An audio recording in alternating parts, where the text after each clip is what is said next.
Corona संक्रमितको उचित उपचार हरेक नेपालीलाई खोपको आधार। नमस्कार, यो एभिन्यूज खबरको सङ्केत हो।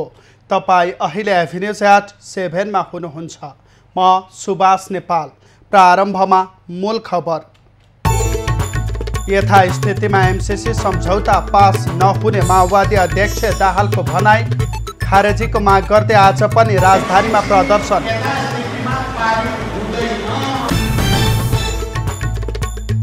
पुतला दहनबारे गृह मन्त्रालयको विज्ञप्तिप्रति मानव अधिकार आयोगको आपत्ति। ओली भन्छन् ट्विन घटनामा सरकार रमिते बन्यो।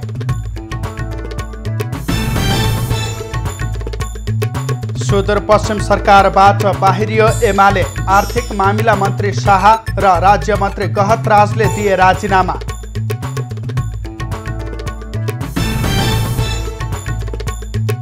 घर घरमा कुश भित्राएर आज कुशे औँसी पर्व मनाइयो। बौद्ध मार्गी नेवार समुदायले 1 महिनासम्म मनाउने गुला पर्व पनि सम्पन्न। बिजुलीको अतिरिक्त शुल्क नतिर्ने धागो उद्योगीहरूको चेतावनी। विवाद समाधानका लागि समिति गठन गर्न माग। आज हामी व्यापारी र उहाँहरू बसेको एउटा कमिटी बनाउनु पर्यो। काबुलमा आफ्नो विरुद्धमा भएको प्रदर्शनमा तालिबानद्वारा गोली प्रहार। प्रदर्शनकारीद्वारा पाकिस्तान विरुद्ध पनि नाराबाजी।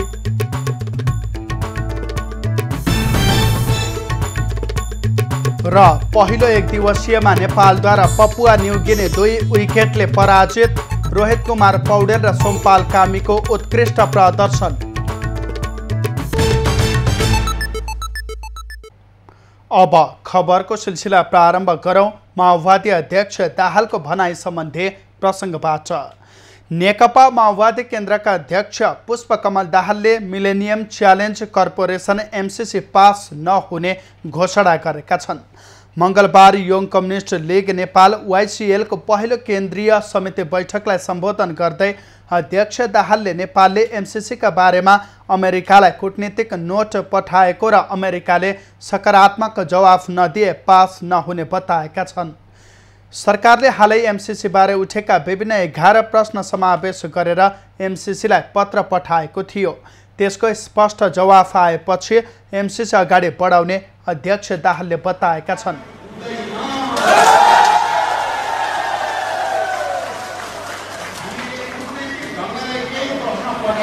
जवाब आएपछि पार्टीमा छलफल हुन्छ र एक चिज पास हुँदैन जरुरी। यसैबीच बैठकले YCL को संयोजकमा सुमन देवकोटालाई चयन गरेको छ। त्यस्तै सहसंयोजक सुबोधराज शेर्पाली बनेका छन्। संयोजकमा चयन भएपछि संयोजक देवकोटाले जनयुद्ध र जनआन्दोलनबाट प्राप्त उपलब्धिलाई रक्षा गर्न सशक्त भूमिका खेल्ने बताए। प्राप्त भएका देशका उपलब्धिहरू सङ्घीयता, गणतन्त्र, संविधान, धर्मनिरपेक्षता, समानुपातिक समावेशता सहितको सामाजिक न्यायलाई स्थापित गराउनको लागि YCL अग्रणी भूमिका खेल्नेछ। YCL को केही दिन अघि सम्पन्न भेलाले नेतृत्व चयन गर्न नसकेपछि केन्द्रीय कमिटी मात्र घोषणा भएको थियो। आज पार्टी अध्यक्ष दाहाल सहभागी बैठकबाट देवकोटा संयोजक र सुबोधराज शेर्पाली सहसंयोजक चयन भएका हुन्। राष्ट्रिय जनमोर्चाले एमसीसी को विरुद्ध विरोध प्रदर्शन गरेको छ। गठबन्धन सरकारले एमसीसी सम्झौता पारित गर्न लागेको भन्दै जनमोर्चाले मङ्गलबार काठमाडौँ लगायत मुलुकका विभिन्न स्थानमा विरोध प्रदर्शन गरेको हो। एमसीसी नेपालको राष्ट्रियता, सार्वभौमिकता र राष्ट्रहितको विरुद्ध र इन्डो प्यासिफिक रणनीतिको अङ्ग भएकाले प्रदर्शन गरेको जनमोर्चाको भनाइ छ।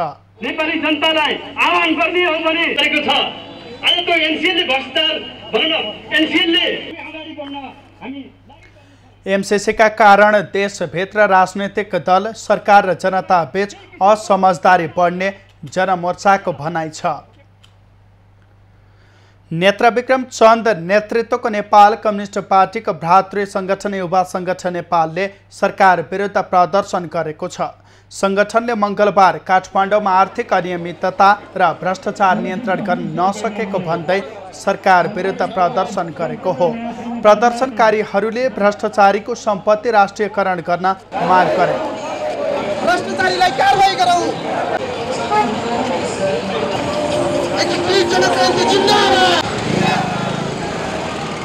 शान्ति बाटिकाबाट सुरु भएको विरोध र्याली विभिन्न स्थान हुँदै पुनः शान्ति बाटिका पुगेर समापन भएको थियो। राष्ट्रिय मानव अधिकार आयोगले दार्चुला तुइन घटनाको विरोध गर्नेहरूप्रति सरकारले लगाउन खोजेको अंकुशप्रति आपत्ति जनाएको छ। आयोगले गृह मन्त्रालयबाट हालै प्रकाशित विज्ञप्तिमाथि प्रश्न उठाएको हो। सो विज्ञप्तिबाट विचार तथा अभिव्यक्ति स्वतन्त्रताको अधिकार कुण्ठित हुन पुगेको जनाएको छ। आयोगले विज्ञप्ति जारी गर्दै विचार तथा अभिव्यक्ति स्वतन्त्रताको अधिकार सम्मान गर्न ध्यानाकर्षण गराएको छ।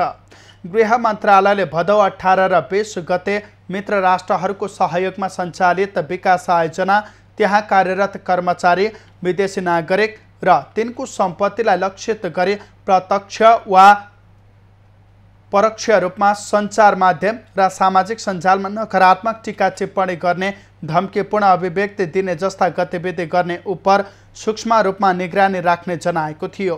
नेपालको संविधानको धारा 17, मानव अधिकारको विश्वव्यापी घोषणा पत्र 1948 को धारा 19 तथा नेपाल पक्ष राष्ट्र भएको नागरिक तथा राजनीतिक अधिकार सम्बन्धी अन्तर्राष्ट्रिय महासन्धि 1966 को धारा 19 ले प्रत्येक व्यक्तिलाई विचार र अभिव्यक्तिको स्वतन्त्रताको प्रत्याभूत गरेको उल्लेख गरेको छ। साथै आयोगले गृह मन्त्रालयका उल्लेखित विज्ञप्तिहरूबाट नागरिकको शान्तिपूर्ण रूपमा प्रदर्शनमा सहभागी हुन पाउने अधिकार समेत कुण्ठित हुन पुगेको बताएको छ।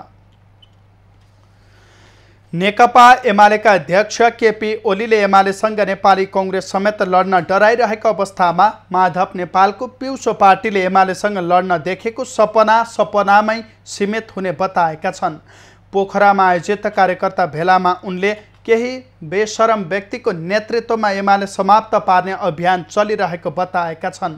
अध्यक्ष ओलीले विपक्षीहरूले एमालेलाई एक्लै हेर्न समेत नसक्ने जिकिर गरे। उनीहरूलाई आपत के छ भने कुनै पनि शक्तिले एक्लै एमालेतिर हेर्न पनि सक्दैन, लड्ने त कुरा छोड्ने, एक्लै एमालेतिर हेर्न पनि सक्दैन।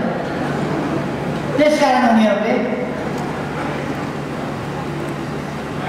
देउसी खेल्दा भन्छन् नि, चारै दिशाका चारै जम्मा भनेको। अध्यक्ष ओलीले दिनमा 10 वटा भारतीय हेलिकप्टर नेपाली आकाशमा आएर तमासा देखाउँदा समेत सरकार मुख दर्शक बनेको बताए। उनले जयसिंह धामी तुइनका लट्ठा काटेर नदीमा बगाउँदा समेत सरकार रमित बनेको टिप्पणी गरे।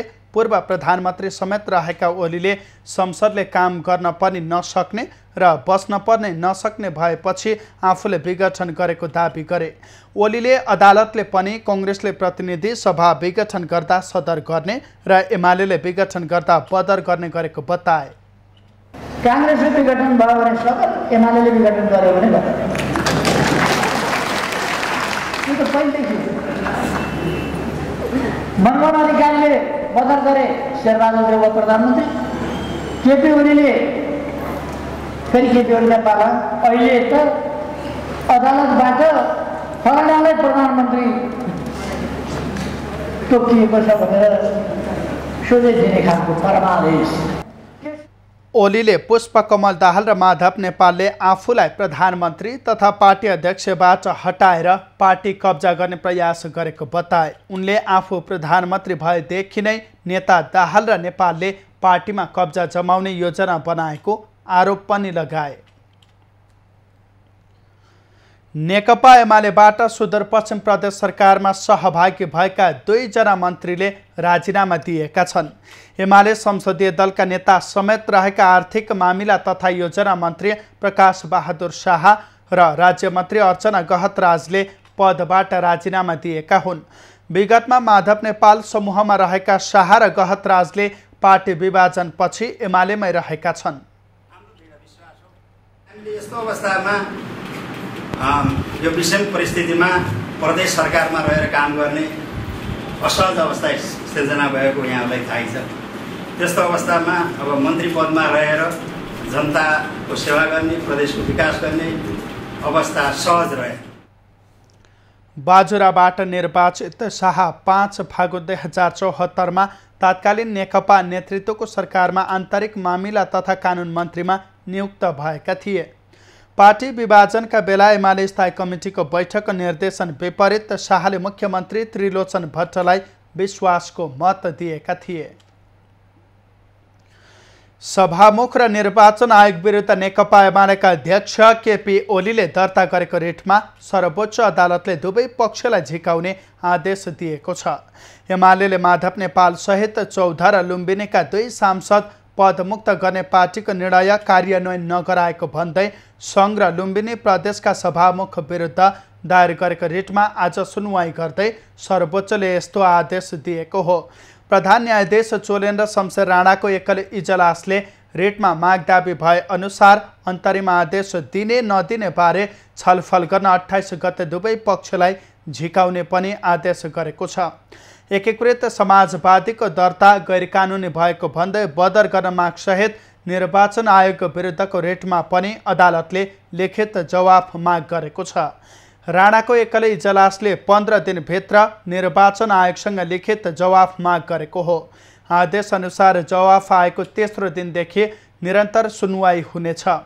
रिटमा निवेदकका तर्फबाट रमेश बडाल, बाबुराम दाहाल लगायतले बहस गरेका थिए। रिटमा सभामुख अग्नि सापकोटा र निर्वाचन आयोगलाई विपक्षी बनाइएको छ। भदौ 20 मा पनि पेशी चढेको रेट यसअघि अन्तिममा हेर्न नभ्याइनेमा राखिएको थियो।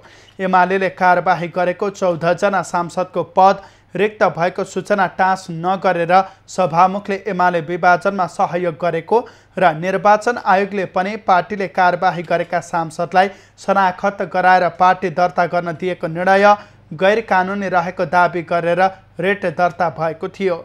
नेकपा एकीकृत समाजवादी दल कायम रहँदा एमालेलाई अपूरणीय क्षति पुग्ने दाबी ओलीले रिटमा गरेका छन्।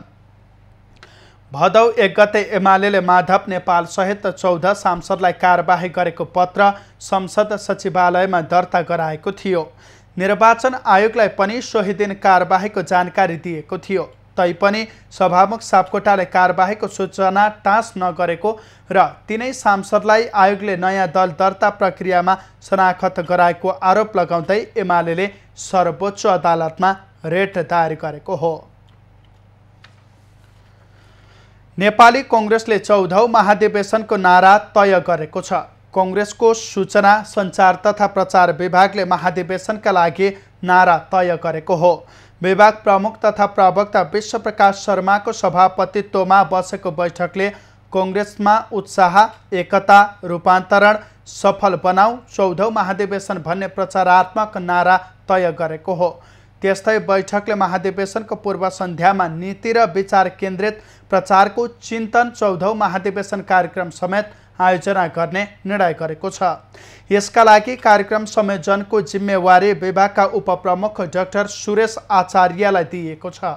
चिन्तन 14औं महाधिवेशन अन्तर्गत विभिन्न विषयमा समूहगत छलफल गरिने विभागले जनाएको छ। प्रविधि मैत्री कांग्रेस अभियान अन्तर्गत एनसी विन समेत बनाउने निर्णय विभागले गरेको छ। यसले आन्तरिक रणनीति प्रविधि मार्फत बनाउने र पार्टीको प्रचार र विपक्षी प्रहारको प्रतिवाद गर्नेछ। नेपालमा मंगलबार थप 1677 जनामा कोरोना संक्रमण पुष्टि भएको छ। देशभर गरिएको 11111 पीसीआर परीक्षणका क्रममा 1423 र 3923 एन्टिजेन परीक्षणका क्रममा 254 जनामा कोरोना संक्रमण पुष्टि भएको हो। यो सँगै नेपालमा कोरोना संक्रमितको संख्या 8,57,895 पुगेको छ। त्यस्तै कोरोनाका कारण थप 21 जनाको मृत्यु भएको छ। हालसम्म नेपालमा 10,879 जनाले कोरोनाका कारण ज्यान गुमाएका छन्। त्यस्तै थप 2072 संक्रमित कोरोना मुक्त हुँदा हालसम्म 7,31,000 संक्रमित कोरोना मुक्त भएका छन्। हाल नेपालमा 30,303 सक्रिय सङ्क्रमित आइसोलेसन र 258 जना क्वारेन्टिनमा रहेको स्वास्थ्य मन्त्रालयले जनाएको छ। काठमाडौँमा आजबाट विभिन्न 8 अस्पतालमा कोरोना भाइरस विरुद्धको खोप लगाउन सुरु गरिएको छ। स्वास्थ्य कार्यालय काठमाडौँका अनुसार उपत्यकाका विभिन्न अस्पतालमा भेरोसेल, एस्ट्राजेनेका र जोन्सन एन्ड जोन्सनको पहिलो र दोस्रो मात्रा लगाउन थालिएको हो। प्रहरी अस्पताल र नेपाली सेनाको अस्पतालमा पहिलो र दोस्रो मात्राको खोप लगाइनेछ। प्रहरी अस्पतालमा भेरोसेल र एस्ट्राजेनेका खोप र सेनाको अस्पतालमा भेरोसेल र जोन्सन एन्ड जोन्सन खोपको पहिलो र दोस्रो मात्रा दिइने कार्यालयले जनाएको छ। यस्तै सामाखुसे स्थित राधास्वामी आइसोलेसन सेन्टर, वीर अस्पताल, प्रसुति गृह, त्रिवी शिक्षण अस्पताल, सशस्त्र प्रहरी अस्पताल र निजामती अस्पतालमा एस्ट्राजेनेका खोपको पहिलो मात्रा दिन थालिएको छ। सोमबारसम्म 55,73,419 जनाले कोरोना विरुद्धको खोपको पहिलो मात्रा लगाएका छन्। त्यस्तै दुवै मात्रा खोप लगाउनेको सङ्ख्या 49,62,759 पुगेको छ। सङ्खुवा सभाको मादी नगरपालिका 1 खोलागाउँमा हत्या गरिएका 6 जनाको शव प्रहरीले उठाएको छ। पोस्टमार्टमका लागि धरान स्थित बीपी कोइराला स्वास्थ्य विज्ञान प्रतिष्ठान लैजान घटनास्थलबाट शव उठाएको हो। सोमबार बिहान 9:30 बजे एकै परिवारका 6 जना हत्या गरिएको अवस्थामा फेला परेका थिए। करिब 28 घण्टापछि शव उठाइएको हो। भौगोलिक विकटता भएका कारण शव उठाउन समय लागेको प्रहरीले बताएको छ। बर्खाका समयमा बाढी एवं पहिरोले सडक पनि बिगारेका कारण शव धरानसम्म पुर्याउन समय लाग्ने बताइएको छ। प्रहरीले शव पोस्टमार्टमका लागि पठाउँदै घटनाका बारेमा थप अनुसन्धान अघि बढाएको जनाएको छ। हत्याराको पहिचान हुन सकिरहेको छैन। हत्याको कारण पनि खुल्न बाँकी रहेको छ। प्रदेश 1 प्रहरी कार्यालय विराटनगर, जिल्ला प्रहरी कार्यालय सङ्खुवा सभाको टोली पनि अनुसन्धानमा खटिएको छ। हत्यारा पत्ता लगाउन नेपाल प्रहरीको केन्द्रीय अनुसन्धान ब्युरो CIB को टोलीले पनि अनुसन्धान सुरु गरेको छ। 85 वर्षीय बौद्धमान कार्कीको परिवारका 6 जनाको बेभत्स हत्या भएको अवस्थामा सोमबार बिहान शव फेला परेको थियो। बौद्धमान भने सकुशल रहेका छन्। बाराको निजगढ नगरपालिकाले चालु आर्थिक वर्षका लागि नदीजन्य पदार्थ उत्खनन तथा निकासी ठेक्का विवादमा परेको छ। नगरपालिकाले वन कार्यालय र राष्ट्रपति चुरे संरक्षण विकास समितिबाट सहमति नलिइकन एकतर्फी रूपमा ठेक्का लगाउने तयारी गरेपछि विवाद सुरु भएको हो।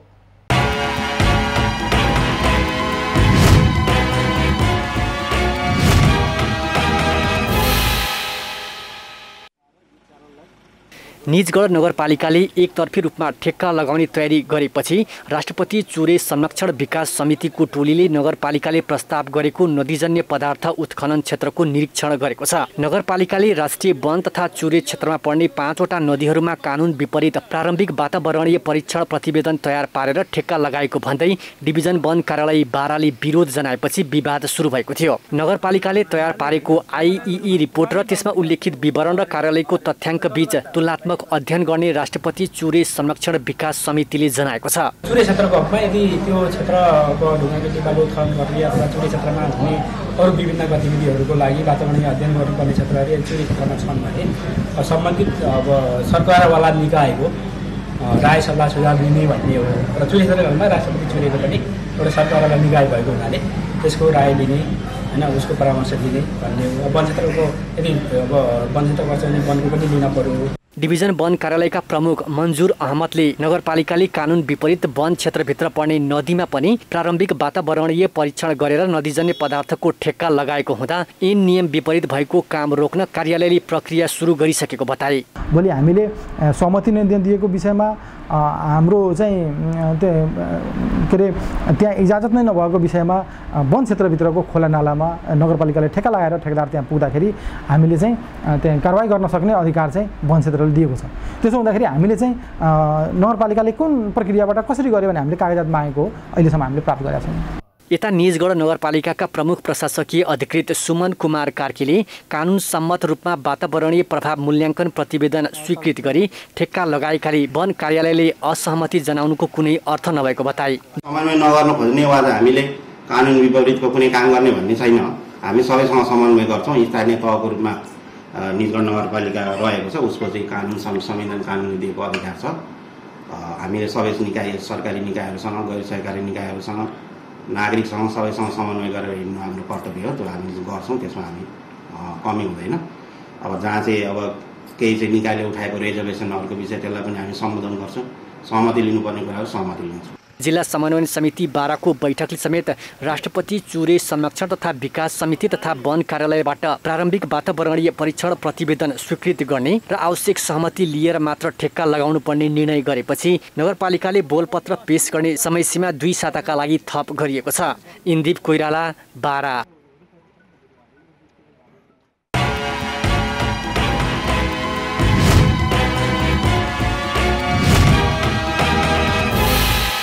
अब बाँकी खबर। नेपाल विद्युत प्राधिकरणले डेडिकेटेड फिडर र ट्रङ्क लाइन बापतको शुल्क तिर्न उद्योगीहरूलाई ताकेता गरेको छ भने उद्योगीहरूले तिर्न नसक्ने बताएका छन्। नेपाल धागो उत्पादक सङ्घले मङ्गलबार पत्रकार सम्मेलन गरी शुल्क नतिर्ने स्पष्ट पारेको छ। यस्तै सङ्घले विवाद समाधानका लागि उच्च स्तरीय समिति गठन गर्न पनि माग गरेको छ। नेपाल विद्युत प्राधिकरणका अनुसार नेपालका धागो उद्योगीहरूले बिजुली उपयोग गरे बापत 2 अर्ब 69 करोड रुपैयाँ तिर्न बाँकी छ। त्यस्तै केही सिमेन्ट उद्योग र स्टिल उद्योगबाट पनि अर्बौं रकम उठ्न बाँकी रहेको प्राधिकरणले बताउँदै आएको छ। नयाँ सरकार बनेपछि प्राधिकरणले यस्तो रकम तिर्न उद्योगीहरूलाई ताकेता गरिरहेको छ। तर उद्योगीहरूले भने भुक्तानी भइसकेको बिजकमा अतिरिक्त शुल्क लगाइएको भन्दै ब्याज र जरिवाना सहित बक्यौता माग गर्दा आफूहरू समस्यामा परेको बताएका छन्। नेपाल धागो उत्पादक सङ्घका अध्यक्ष पवन गोल्यान्डले प्रयोग नगरेको विद्युतको महसुल तिर्न ताकेता गरेर उद्योगी व्यवसायीको मनोबल गिराउने खेल प्राधिकरणले गरेको आरोप लगाएका छन्। यदि हामीले 24 घण्टा पावर युज गरेको छौँ या एनईएले बनाएको नियम र त्यो बेलाको विद्युत महसुल आयोगले गरेको निर्णय अनुसार यदि हामीले उपभोग गरेको छ भने हामी पैसा दिन तयार छौँ र हामी चाहिँ एउटा मुजरिमको सजाय भुगत्नको लागि तयार छौँ। तर यदि हामीले युज गरेको छैन भने हामीलाई चोर किन भनिन्छ, हामीलाई गलत किन भनिन्छ? सङ्घका उपाध्यक्ष विष्णु नेउपानेले प्राधिकरणलाई टिओडी मिटर चेक गर्न आग्रह गरेका छन्। टिओडीमा 24 घण्टा विद्युत प्रयोग गरेको पाइए आफूहरू रकम तिर्न तयार रहेको पनि उनले बताए। तर यसमा प्राधिकरण तयार नभएको उनको भनाइ छ। सत्य तथ्य पत्ता लगाउनलाई 2टा एजेन्सी, आज हामी व्यापारी र उहाँहरू बसेको एउटा कि त कमिटी बनाउनु पर्यो, होइन भने 2टै पक्षलाई नराखेर नेपाल सरकारले एउटा चाहिँ टिओडी चेक गर्नको लागि, यो चाहिँ कुनै अब संसदीय समिति जस्तो बनाएर त्यहाँ पनि भएन, टिओडी मिटरको चेक गर्नको लागि पुराना प्राधिकरणकै कर्मचारी होला या इलेक्ट्रिकल इन्जिनियरहरू होला या हाम्रा हाइड्रो पावरका कम्पनीका विभिन्नहरू होला, एउटा सिस्टम बनाएर हो यो नियममा यो लेखेको छ, यो अनुसार यो टिओडी मिटर चेक गर्नलाई हामीले चाहिँ उहाँहरूलाई च्यालेन्ज गर्छौँ। नेपाल सिमेन्ट उत्पादक सङ्घका अध्यक्ष ध्रुव थापाले 3 वर्षसम्म कुनै मतलब नगरेको प्राधिकरणले आफ्नो नाफा बढी देखाउनकै लागि उद्योगीहरूलाई दुःख दिएको बताए। 4 वर्षदेखिको बिजुलीको पैसा बाँकी छ भनेर चाहिँ एउटा हेभोक क्रिएट गरेर सारा चाहिँ नि उद्योगी व्यवसायीहरूलाई चाहिँ हतोत्साही बनाएर मनोबल गिराएर चाहिँ नि यो पैसा तिर्नु बाँकी दिनु हुँदै नभएको पैसा चाहिँ तिर्नु बाँकी भनेर के आधारमा उहाँले गर्नु, त्यसको आधार खोज्नुहोस्। प्राधिकरणले सूचना जारी गरी 2072 फागुन 11 गतेदेखि औद्योगिक ग्राहकलाई पनि लोडसेडिङ तालिकामा राखेर विद्युत उपलब्ध गराएकोले डेडिकेटेड र ट्रङ्क लाइन बापतको अतिरिक्त शुल्क तिर्नु नपर्ने उद्योगीहरूको दाबी छ।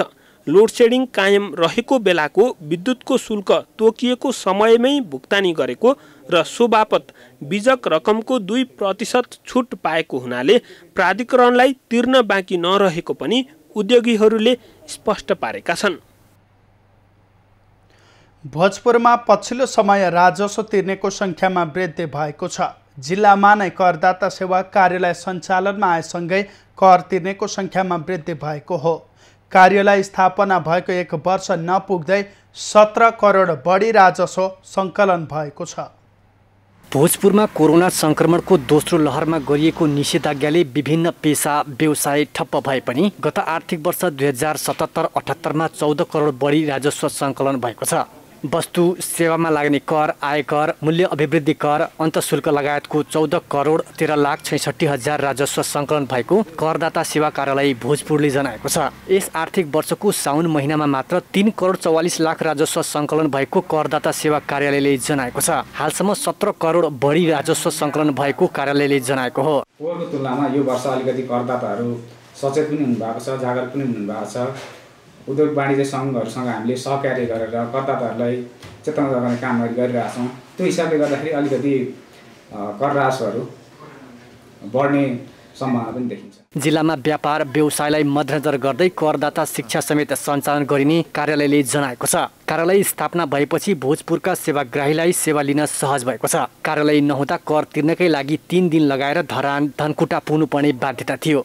जिल्लामा नै कर कार्यालय सञ्चालन भएपछि कर तिर्न सहज भएको सेवाग्राहीको भनाइ छ। अब धेरै लाग्ने समय पनि र खर्च पनि धेरै हुने र यहाँ आइसकेपछि चाहिँ अब कर कार्यालय भोजपुरमै भएपछि चाहिँ यहाँको स्थानीय जनतालाई चाहिँ छोटो समयमा कम खर्चमा नै सेवा प्राप्त गर्न सकिन्छ। यहाँ स्थापना भएकोदेखि हामी धेरै सुविधा भएको छ। एकदम छिटो, छरितो र सुविधा तरिकाले चाहिँ हामीले यहाँनिर प्यान नम्बरहरू लिन पाएका छौँ। कर चुक्ता, कर तिर्नलाई पनि धेरै छिटो भएको छ। करदाता सेवा कार्यालयमा अनलाइन सेवा समेत सञ्चालन भएकाले 20 लाखसम्मको कारोबार गर्ने निजी फर्म तथा उद्यमीहरूले अनलाइन सेवा मार्फत घरबाटै कर तिर्न सक्ने समेत कार्यालयले जनाएको छ।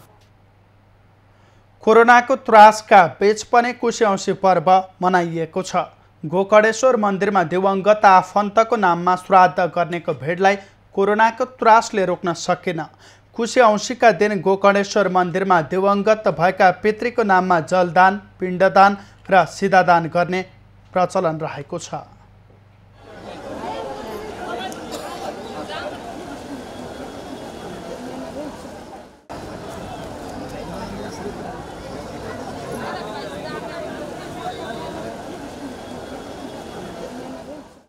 हिन्दू धर्मावलम्बीहरूले दिवंगत भएका पितृको नाममा कुशे औँसीका दिन गोकर्णेश्वर, बेत्रावन लगायतका पवित्र धार्मिक स्थानमा जलदान, पिण्डदान र सिधादान गरेका छन्। कुशे औँसीका दिन हिन्दू धर्मावलम्बीहरूले वर्षभरिका लागि देवकार्य र पितृकार्यमा प्रयोग गर्ने पवित्र कुश पनि भित्राउने गरिन्छ। आज चाहिँ विशेष विवाहको मुख्य नै दिन कुशे औँसी पर्वमा चाहिँ यहाँ गोकर्णमा आएर स्नान गरेर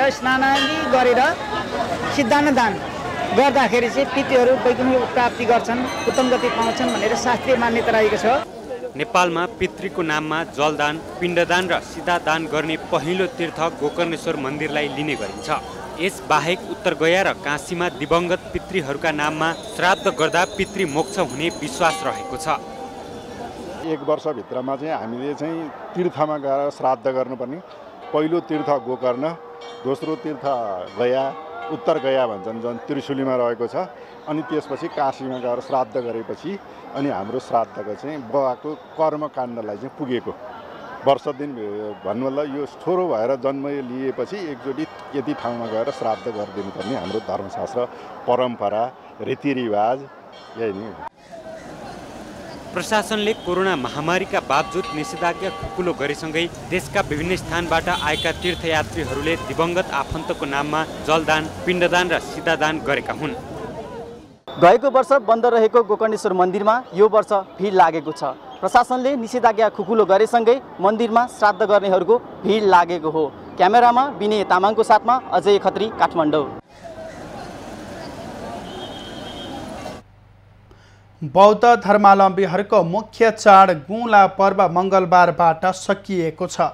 साउन शुक्ल प्रतिपदाको दिन सुरु भई श्रावण कृष्ण औँसीका दिनदेखि 1 महिनासम्म चल्ने यो पर्व मङ्गलबारबाट विधिवत रूपमा समापन गरिएको हो।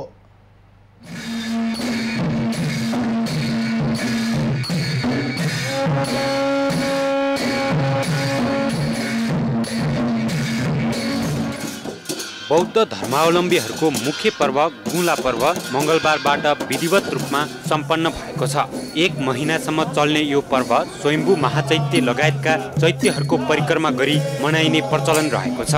यस पर्व सुरु भएदेखि समापन हुँदासम्म बौद्ध मार्गीहरूले धर्मकर्म गर्ने र आफ्नो क्षमता अनुसार दान गर्ने गर्दछन्।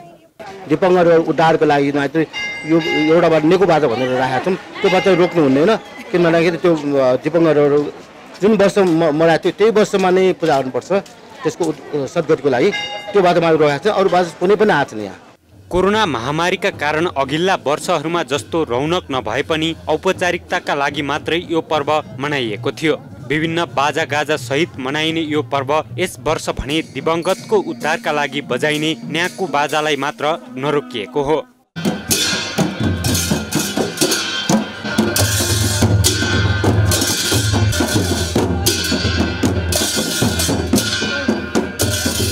बौद्ध मार्गीको अति नै महत्त्वपूर्ण मानिने यो पर्व मनाउनाले देशमा शान्ति स्थापना हुने, महामारी भए तथा त्रास रोकिने जनविश्वास रहेको छ।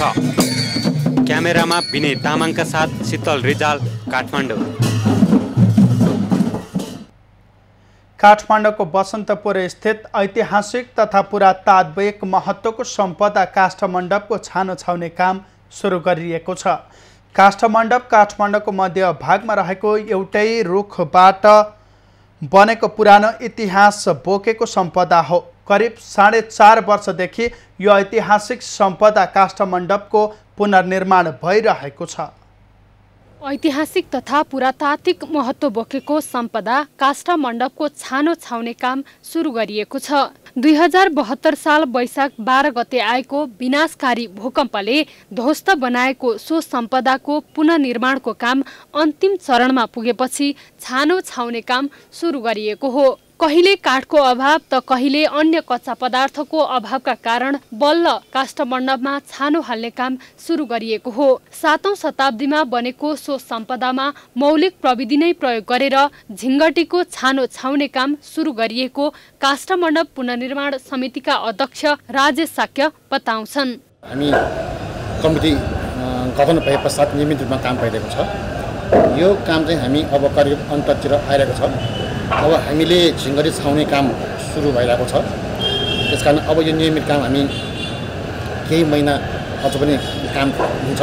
काठै काठको प्रयोग, झिङ्गटीको छाना, चारकुने इँटाको गारो, लेसाइलो माटोको लिपाई र मिहिन बुट्टा कुदिएको काठको विशाल संरचना थियो काष्ठमण्डप। हालसम्म यो सम्पदाको पुनर्निर्माणका लागि 11 करोड 50 लाख रुपैयाँ खर्च भइसकेको छ। काठमाडौँ महानगरपालिकाको अनुदान सहायतामा भइरहेको पुनर्निर्माणको काम छिटो सम्पन्न गरी उद्घाटन गर्ने योजना तयार गरिएको समितिका अध्यक्ष साक्यले जानकारी दिएका छन्।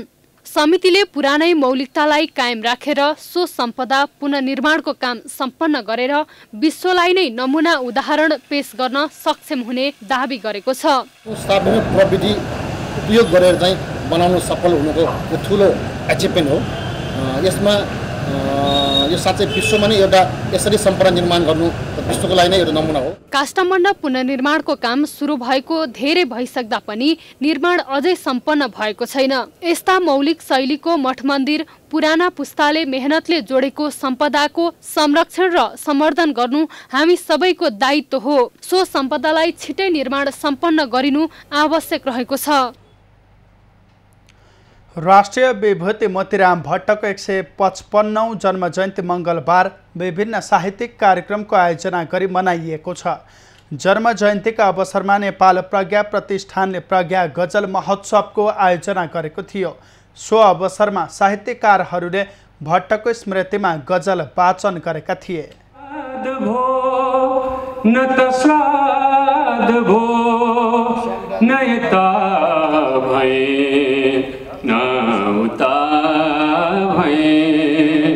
लिलाम गरे जसरी नेताहरूले यो देशको, लिलाम गरे जसरी नेताहरूले प्रतिष्ठा यो देशको, छोपेर पनि छोप्नै नसक्ने लाज भयो गजल।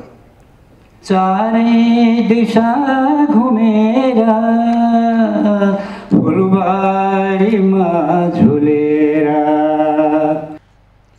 नेपाली साहित्यको श्रृङ्गार रसलाई योगदान दिएका युवा कवि भट्टले आदिकवि भानुभक्तको जीवनी पहिलो पटक प्रकाशनमा ल्याएका थिए। नेपालमा छापाखाना समेत भित्राएका उनले यही छापाखाना मार्फत नेपालमा पत्रकारिताको सुरुवात गरेको इतिहास छ। विक्रम सम्मत 1923 भाद्र कृष्ण कुशे औँसीका दिन जन्मेका भट्टको 1953 भाद्र कृष्ण कुशे औँसीकै दिन 30 वर्षको उमेरमा निधन भएको थियो। स्थानीय विकास प्रशिक्षण प्रतिष्ठानका कर्मचारीहरूले विभिन्न माग राख्दै प्रतिष्ठानमा तालाबन्दी गरेका छन्। प्रतिष्ठान र यस अन्तर्गतका प्रशिक्षण केन्द्रहरूको उपयोगका लागि हस्तान्तरण गर्ने सम्बन्धमा मन्त्री परिषदको निर्णयले प्रतिष्ठानको कार्यक्षेत्र, कार्य जिम्मेवारी र जनशक्ति व्यवस्थापनमा अन्यलता रहेको कर्मचारीको भनाइ छ। प्रतिष्ठानलाई ध्वस्त बनाउन र एनजिओलाई प्रश्रय दिन लागि र कर्मचारीको व्यवस्थापनमा ध्यान नपुर्याएकाले आन्दोलनमा उत्रिनु परेको कर्मचारीहरूले बताएका छन्। स्पिडका साथ मन्त्रालयमा भएका सीमित कर्मचारीहरू हरियो डलरमा बिकेका कारणले गर्दा हामी आज यो कर्मचारीहरूलाई अन्यायमा पारिएको छ। हाम्रो अहिलेको मुख्य समस्याको कारण भनेको मन्त्री परिषदको निर्णय कार्यान्वयनमा समस्या हो। त्यो निर्णय अनुसारको काम भएन। मन्त्री परिषदको निर्णयमा हाम्रो केन्द्रमा खारिजी पनि भनिएको छैन। कर्मचारीहरूले विगत 11 वर्षदेखि अवरुद्ध भएको प्रतिष्ठानको पदपूर्ति र कर्मचारीहरूको वृत्ति विकासका लागि काम सुरु गर्नुपर्ने, प्रतिष्ठानमा लामो समयदेखि कार्यरत अस्थायी तथा करारका कर्मचारीहरूको पेशागत सुरक्षा गर्नुपर्ने पनि माग राखेका छन्।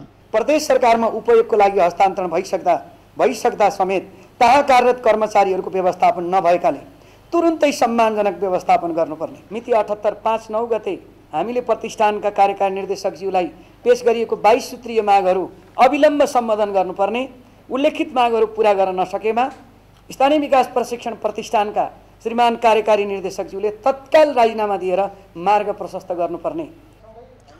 त्यस्तै प्रतिष्ठान अन्तर्गतका प्रशिक्षण केन्द्रहरू प्रदेश सरकारमा उपयोगका लागि हस्तान्तरण भइसक्दा समेत कार्यरत कर्मचारीहरूको व्यवस्थापन नभएको गुनासो कर्मचारीको छ। आफूहरूको माग पूरा नभएसम्म प्रतिष्ठानका सबै कार्यक्रमहरूलाई स्थगन गर्ने पनि उनीहरूको भनाइ छ। सार्वजनिक यातायात महासङ्घ नेपालले भाडा समायोजन लगायत 11 बुँदे माग पूरा नभएको भन्दै यातायात व्यवस्था विभागमा धरना दिएको छ। बिमा छुट, सडक कानुन, यातायात कागजपत्र नवीकरण र जरिवाना छुट लगायतका माग अघि सार्दै महासङ्घले मङ्गलबार विभागमा धरना दिएको हो। कोरोना अवधि भरको ब्याज मिनाहा र किस्ताको म्याद कम्तीमा 2 वर्ष थप गर्नुपर्ने महासङ्घको माग रहेको छ। यातायात क्षेत्रको सुधार र व्यवस्थापनका लागि प्राधिकरण स्थापना र वर्तमान सवारी तथा यातायात ऐन र नियमावली 2049 संशोधन गर्नुपर्ने समेत महासङ्घले माग गर्दै आएको छ। पञ्जीकरणको समयावधि गएको छ, त्यसलाई म्याद थप गरिनुपर्छ भन्ने विषयमा छ र यसको तपाईँको चाहिँ ऐन नियमावली संशोधन गर्ने सन्दर्भमा छ, बिमा सन्दर्भमा छ। सरकारले माग पूरा नगरे भाद्र 24 गतेदेखि सार्वजनिक सवारीमा भाडा समायोजन गरी महासङ्घले नै लागू गर्ने चेतावनी दिएको छ। झापाका सीमानाकामा बोर्डर आउट पोस्ट BOPको स्थापना तीव्र पारिएको छ। पोस्ट स्थापनासँगै यस क्षेत्रको शान्ति सुरक्षा मजबुत हुनका साथै चोरी पैठारी, पशु चौपाया तथा मोटरसाइकल चोरीका घटना रोकिएको भन्दै स्थानीयले खुसी व्यक्त गरेका छन्। झापाका सीमा नाकामा सशस्त्र प्रहरीको बोर्डर आउटपोस्ट BOPको स्थापनासँगै पशु चौपाया चोरी, तस्करी तथा आपराधिक क्रियाकलापमा कमी आएको छ। बोर्डर आउटपोस्ट स्थापनासँगै पशु चौपाया चोरी, तस्करी तथा आपराधिक क्रियाकलाप भइरहने यस क्षेत्रको शान्ति सुरक्षा मजबुत हुनुका साथै चोरीका घटना रोकिएको भन्दै स्थानीय खुसी भएका छन्। उहाँहरूले गर्दा हामी एकदम ढुक्क छौँ। नभए यहाँ तपाईँको चोरी डकैती दिनहुँ हुन्थ्यो। साइकल, मोटरसाइकल, गाई गोरु केही रहन दिँदैनथ्यो। गाडीबाट चोर आउँथ्यो, लिएर जान्थ्यो। अहिले त्यो सबै बन्द छ। मजाले हामी ढुक्क अहिले सुत्न सकिरहेको छ। 144.2 किलोमिटर खुल्ला सीमा भएको झापाका पाठामारी, पन्थापाडा, महेशपुर, गौरीगञ्ज, लसुना सहितका विभिन्न क्षेत्रमा सशस्त्र प्रहरीले 19 वटा बीओपी स्थापना गरेको छ। सीमा नाकामा पहिले जस्तो डराउनु पर्ने, चोरी र लुटपाटका घटना नघटेको तथा सीमा नाकामा हुने आपराधिक गतिविधि समेत शून्यमा झरेको जनप्रतिनिधिको भनाइ छ। धेरै कमी भएको छ। पहिला त डाका लाग्थ्यो, झापा बजार सहितमा डाका लाग्थ्यो, अनि यो बजारमा डाका लागेको थियो। अहिले त गाउँघरमा पशु चौपायाहरू खुल्लै हुन्छ त। अब यसो मोटरसाइकल बाइकहरू हाम्रो बाहिरै हुन्छ। बरु इन्डियाका चाहिँ सुन्नमा कहिले कहाँ हुन्छ इन्डियातिर बाइक चोरी हुँदो रहेछ अरे, तर अहिले त हाम्रोमा एउटा पनि न बाइक चोरी हुन्छ, न साइकल बाहिरै हुन्छ, बाइक बाहिरै हुन्छ, गाई गोरु खुल्लै हुन्छ, गाईबस्तु गोठमै हुन्छ। अहिलेसम्म त त्यस्तो केही छैन।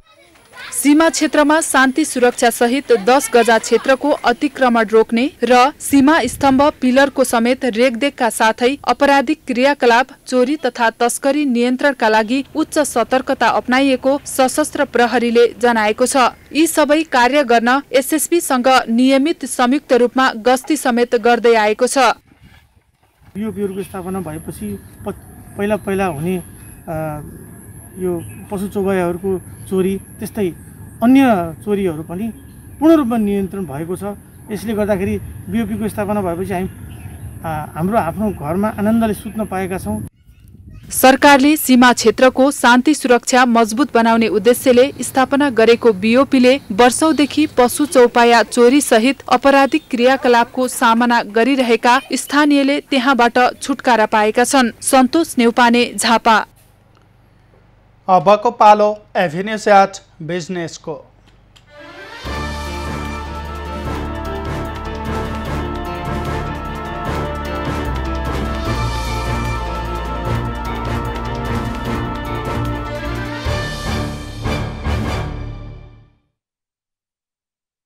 शेयर बजारमा मंगलबार फेरि गिरावट आएको छ। नेप्से परिसूचक 44.18 अङ्कले घटेर 2936.61 बिन्दुमा झरेको छ। आइतबार 108 अङ्कले घटेको बजार सोमबार 161 अङ्क बढीले बढेको थियो। नेपाल राष्ट्र बैंकले शेयर धितो कर्जामा लिएको नीति र अर्थमन्त्रीको हस्तक्षेप लगायतका विषयले बजारलाई केही दिनदेखि तरङ्गित बनाएको छ। मंगलबार नेप्से घटेसँगै कारोबार रकममा पनि गिरावट आएको छ। सोमबार 9 अर्ब बढीको कारोबार भएको बजारमा मंगलबार 7 अर्ब 49 करोड 58 लाख रुपैयाँको कारोबार भयो। बजार घटे पनि 26 वटा कम्पनीको शेयर मूल्य र 11 वटा म्युचुअल फन्डको मूल्य बढेको छ। सानिमा लाइफ इन्सुरेन्सका शेयर धनीले सर्वाधिक 10% कमाउँदा आरएमडीसी लघुवित्त र रुरु जलविद्युतले सर्वाधिक 7% भन्दा बढीले गुमाएका छन्। यस दिन सर्वाधिक कारोबार युनाइटेड मोदी जलविद्युतको 61 करोड 92 लाख रुपैयाँको भएको छ।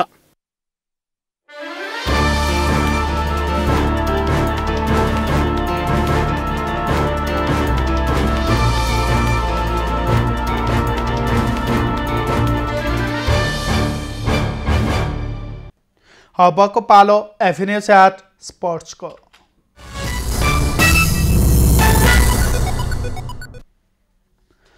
नेपालले पहिलो एक दिवसीय क्रिकेटमा पपुवा न्युगिनी पीएनजीलाई 2 विकेटले पराजित गरेको छ।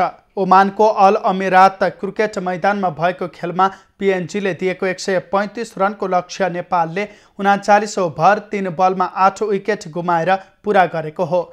नेपाललाई रोहित कुमार पौडेल र सोमपाल कामीले उत्कृष्ट ब्याटिङ गर्दै जित दिलाए। नेपालले 46 रन जोड्दा पहिलो विकेटको रूपमा ओपनर कुशल भुर्तेललाई गुमाएको थियो। कुशल 15 रन जोड्दा 4 सोपेरको बलमा आउट भए। नेपालले दोस्रो विकेटको रूपमा डेब्यू खेलाडी आसिफ शेखलाई 30 रनमा गुमायो।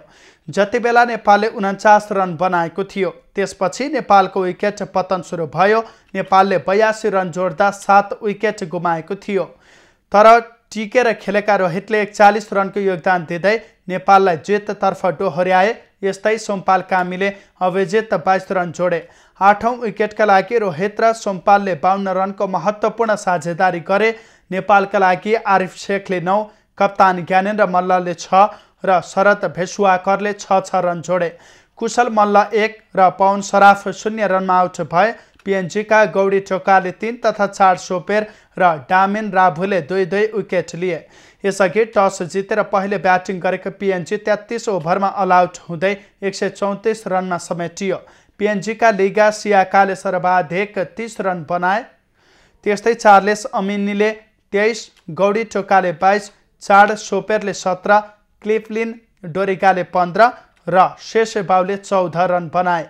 नेपालका लागि सन्दीप लामिछानेले 4, डेभी खेलाडी विक्रम सोबेले 2, कुशल मल्लले 2 तथा सोमपाल कामीले 1 विकेट लिए। विक्रम डेभी खेलको पहिलो बलमै विकेट लिने पहिलो नेपाली खेलाडी बने। जितसँगै 2 खेलको सिरिजमा नेपालले 1-0 को अग्रता बनाएको छ। नेपाल र पिएनजी बीचको दोस्रो खेल शुक्रबार हुनेछ। आइसिसी विश्वकप क्रिकेट लिग 2 अन्तर्गत ओमान र अमेरिकासँगको त्रिकोणात्मक 1 दिवसीय सिरिज अघि नेपालले पिएनजीसँग 2 खेलको सिरिज खेलिरहेको हो। असोज पहिलो साताबाट पोखरामा आयोजना हुने ए डिभिजन राष्ट्रिय फुटसल लिगको उद्घाटन खेलमा द राइजिङ क्लब धरान र स्काई गोल्स काठमाडौँ बीच प्रतिस्पर्धा हुने भएको छ। ललितपुर स्थित अखिल नेपाल फुटबल सङ्घ एन्फा केन्द्रीय कार्यालयमा भएको टाइसेट ड्रबाट सार्वजनिक गरिएको तालिकामा उद्घाटन खेलमा द राइजिङ क्लब र स्काई गोल्स काठमाडौँले प्रतिस्पर्धा गर्ने भएको हो। यस्तै दिनको दोस्रो खेल स्पोर्ट्स क्यासल पोखरा र प्रभात फेरि युथ क्लब बीच हुनेछ। असोज 2 गतेदेखि 22 गतेसम्म पोखरा स्थित बहुउद्देश्य कबड हलमा हुने प्रतियोगितामा 10 टोली सहभागी हुनेछन्, जसमा बागमती प्रदेशबाट 4 सहित अन्य प्रदेशबाट 6 टोलीको सहभागिता हुनेछ। खेल 20-20 मिनटको हुनेछ। खेल राउन्ड रोबिन लिग ढाँचामा आयोजना हुनेछ। एक आपसको प्रतिस्पर्धापछि शीर्ष 4 मा अटाएका टोलीले इलिमिनेटर क्वालिफायर खेल्नेछन्। शीर्ष 2 टोली बीचको प्रतिस्पर्धाबाट जित निकाल्ने टोली सोझै फाइनल प्रवेश गर्नेछ भने पराजित टोलीले तेस्रो र चौथो स्थानका टोली बीचको विजेता टोलीसँग फाइनल प्रवेशका लागि प्रतिस्पर्धा गर्नेछ। 21 दिनसम्म सञ्चालन हुने प्रतियोगिताको विजेताले 10 लाख र उपविजेताले 5 लाख रुपैयाँ पुरस्कार पाउनेछन्। अबको पालो एभिन्यूज एट मौसमको।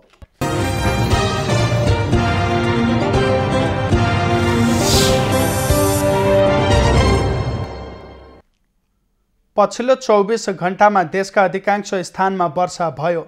आज राति बागमती प्रदेश, गण्डकी, कर्णाली तथा सुदूरपश्चिमका धेरै र बाँकी प्रदेशका केही स्थानमा मेघगर्जन र चट्याङ सहित हल्कादेखि मध्यम वर्षाको सम्भावना रहेको जल तथा मौसम पूर्वानुमान महाशाखाले जनाएको छ। काठमाडौँ उपत्यकाको आजको अधिकतम तापक्रम 30 डिग्री सेल्सियस र न्यूनतम तापक्रम 20 डिग्री सेल्सियस मापन गरियो। आज देशभरको मौसम कस्तो रहे त हेरौँ देशका विभिन्न स्थानको मौसमी अवस्था।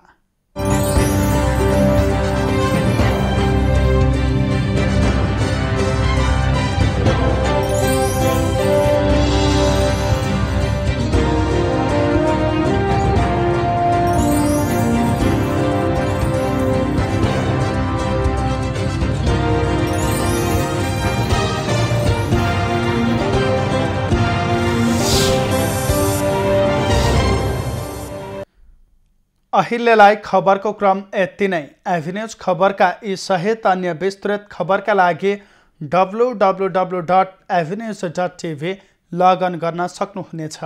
युट्युब, फेसबुक र ट्विटरमा पनि हामीलाई फलो गर्न सकिनेछ। खबर भित्रको खबरका लागि हेर्दै रहनुहोला एभिन्यूज खबर। नमस्कार।